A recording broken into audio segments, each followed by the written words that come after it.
Eshitdinglarmi, butun O'zbekiston bo'ylab faqat 5 kun texnikalar oyiga 99 ming so'mdan sotilar ekan. Ha, to'g'ri eshitdingiz. Buni hammasi rost. 43 talik Smart TV oyiga 99 ming so'mdan.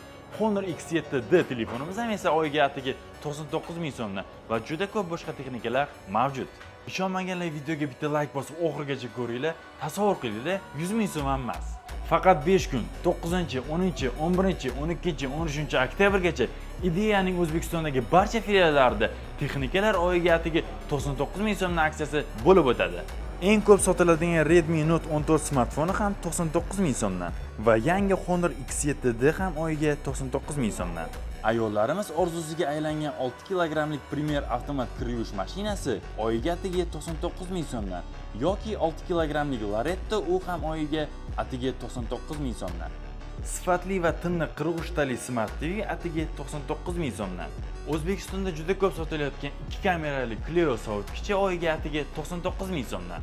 Oshxonangiz qiroli Shivaki gaz plitalari ham oyiga atigi 99 ming so'mdan. Juda ko'p texnikalar aksiyaga tushgan. Bu videoni yaqinlaringizga yuborib, ularni ham xabardor qiling. Eslatib o'tamiz, Ideya do'konida boshlang'ich to'lovlar yo'q, qog'ozbozliklar yo'q. Kafillar mutlaqo kerak emas. Shoshiling, sizni 9, 10, 11, 12, 13 oktyabr kunlari Ideyaning barcha do'konlarida kutib qolamiz. Manzil Yangi bozor sentridan Cherchikskiy chorrahasiga ketaverishinglarda pasportning stolida pochtani shundoq ro'parasida joylashgan Ideya. Kelaverasizlar. Videoni yaqinlarga tezda jo'natib, videoga bitta like bosib qo'yamiz.